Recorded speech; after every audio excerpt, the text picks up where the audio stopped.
Assalamualaikum warahmatullahi wabarakatuh anak-anakku sekalian. Sebelum memulai pelajaran pada pagi hari ini, marilah kita berdoa menurut keyakinan kita masing-masing. Berdoa mulai. Berdoa selesai. Coba kalian lihat di bawah kolong meja kalian mungkin ada sampah yang berserakan. Bisa kalian ambil dan bisa kalian buang di tempat sampah yang telah disediakan oleh sekolahan. Coba kalian semua dilihat ya. Iya. Eh, Alhamdulillah pada kesempatan pada hari ini kita masih bertemu di pagi hari ini dengan ceria. Coba ibu sekarang akan absen terlebih dahulu. Apakah hari ini ada yang tidak masuk? Oh iya, alhamdulillah semua masuk ya anak-anakku sekalian. Pada pagi hari ini ibu akan memberikan materi yaitu mengenai tema 2 menyayangi tumbuhan dan hewan, subtema 1 pembelajaran pertama. Pembelajaran kali ini kita akan belajar mengenai dongeng. Kalian tahu nggak sih anak-anak apa pengertian dongeng itu? Iya, benar. Pengertian dongeng adalah sebuah cerita yang tidak benar-benar terjadi. Lalu kalian tahu nggak sih apa aja unsur-unsur intrinsik dari dongeng itu sendiri? Iya, lalu kalian juga tahu nggak ada berapa unsur intrinsik tersebut? Iya, benar sekali, semuanya benar. Bahwasanya unsur-unsur intrinsik pada dongeng adalah terdiri dari 6, yaitu mengenai 1. Tema. Tema adalah gagasan pokok yang ada di dalam cerita. Lalu yang kedua, apa? Tokoh. Benar. Tokoh adalah pemain yang ada di cerita. Lalu yang ketiga, penokohan.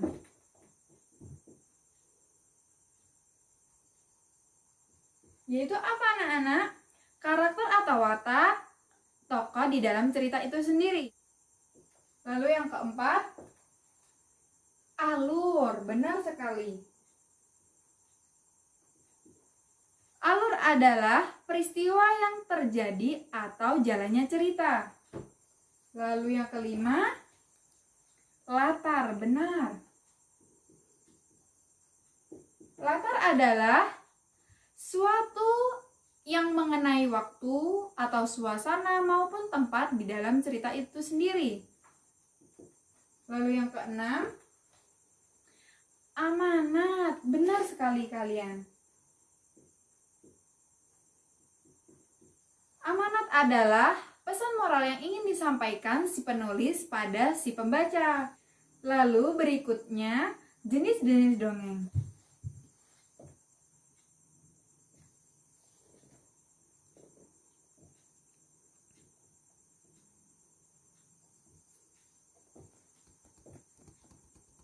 Jenis-jenis dongeng itu ada berapa sih anak-anak? Iya, benar kalian. Jenis-jenis dongeng itu ada 5. Terdiri dari nomor 1, mite.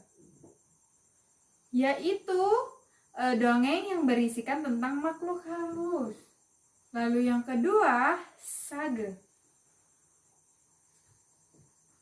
Yaitu dongeng yang menceritakan mengenai keberanian atau kepahlawanan. Lalu yang berikutnya adalah fabel, yaitu dongeng yang menceritakan mengenai kisah-kisah hewan. Lalu yang berikutnya adalah legenda, yaitu dongeng yang menceritakan mengenai sesuatu yang dianggap terjadi. Yang kelima adalah parabel. Parabel adalah dongeng yang menceritakan mengenai nilai-nilai pendidikan atau pesan moral. Lalu berikutnya, apakah kalian sudah membaca dongeng Pohon Apel yang Tulus anak-anakku? Jika sudah, dongeng Pohon yang Tulus memiliki unsur-unsur intrinsik, yaitu 1, Tema pohon apel yang tulus. Satu tema, yaitu tema pada pohon apel yang tulus yaitu sebuah ketulusan. Yang kedua adalah tokoh. Tokohnya terdiri dari pohon apel dan anak laki-laki. Lalu dari pohon apel sendiri memiliki penokohan yang itu memiliki sifat yang baik hati. Lalu setelah itu anak-anak laki-laki tersebut memiliki sifat yang suka meminta. Setelah itu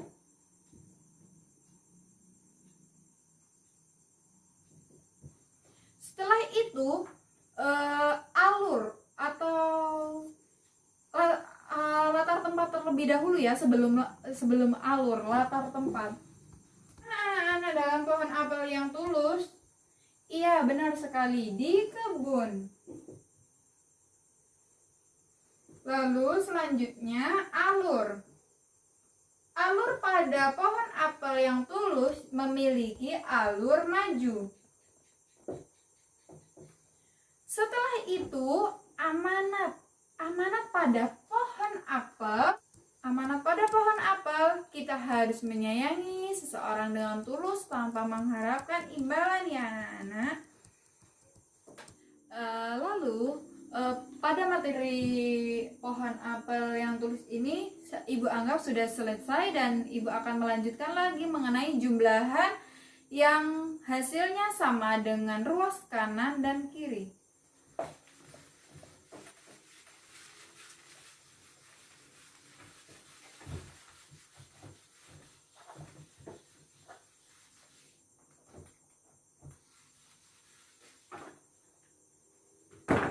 Contoh penjumlahan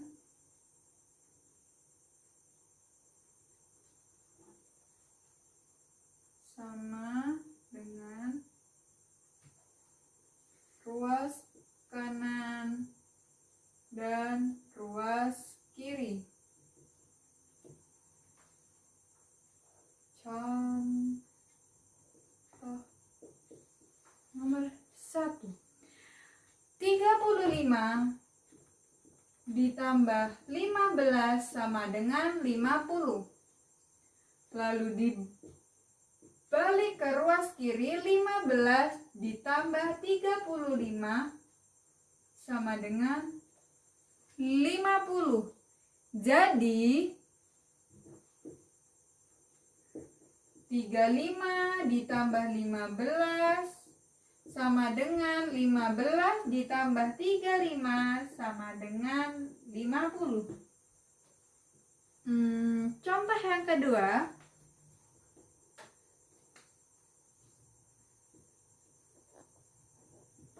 Yaitu 500 ditambah 250 sama dengan 750. Jika dibalikan ke ruas kiri, 250 ditambah 500 sama dengan 750. Jadi 500 ditambah 250 sama dengan 250 ditambah 500 sama dengan 750. Lalu anak-anak, setelah membahas ini kita akan melanjutkan materi selanjutnya, yaitu mengenai lagu Cemara. Apakah kalian tahu siapa pencipta dari lagu Cemara anak-anak? Yaitu A.T. Mahmud. Mari kita dengarkan bersama-sama lagu yang akan mulai berikut ini.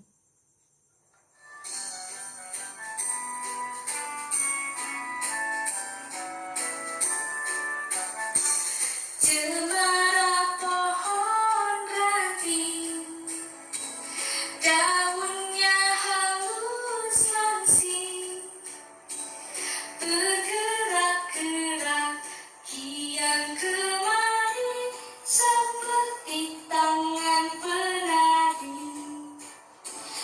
Ketika angin lalu menyentuh daun cemara, terdengar desir di telingaku sebuah lagu merdu.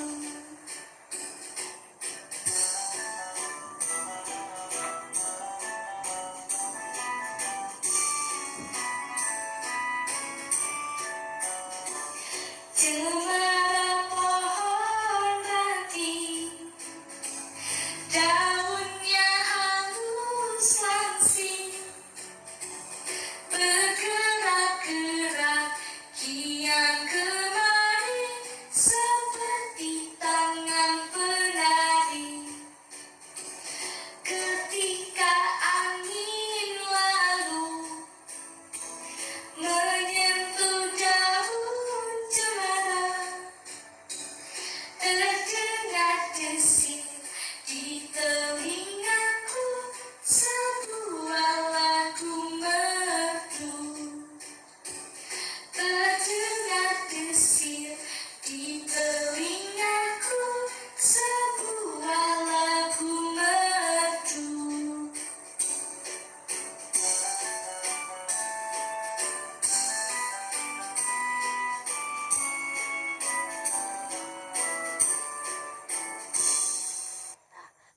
Itu tadi lagu dari Cemara ciptaan Ate Mahmud, anak-anak.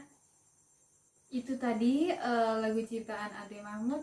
Kalian bisa belajar di rumah juga ya anak-anak, jika kalian masih belum lebih tahu lebih detail mengenai lagu Cemara itu tadi. Lalu anak-anak, jika kalian masih bingung dengan lagu Cemara ciptaan Ate Mahmud itu tadi, kalian bisa belajar di rumah lagi ya anak-anak, agar kalian tahu lagu tersebut. Lalu setelah itu ibu akan melanjutkan materi berikutnya, yaitu Tuhan menciptakan makhluk hidup dengan tujuan tertentu. Setiap makhluk hidup bermanfaat untuk makhluk hidup lainnya. Tumbuhan bermanfaat untuk manusia, hewan memiliki banyak manfaat untuk manusia juga, dan manusia juga sebaliknya bermanfaat bagi tumbuhan dan manusia. Lalu ibu akan menanyakan kepada kalian, ibu akan punya pertanyaan kepada kalian, bagaimana sikap kita terhadap tumbuhan dan binatang kira-kira? Iya, betul.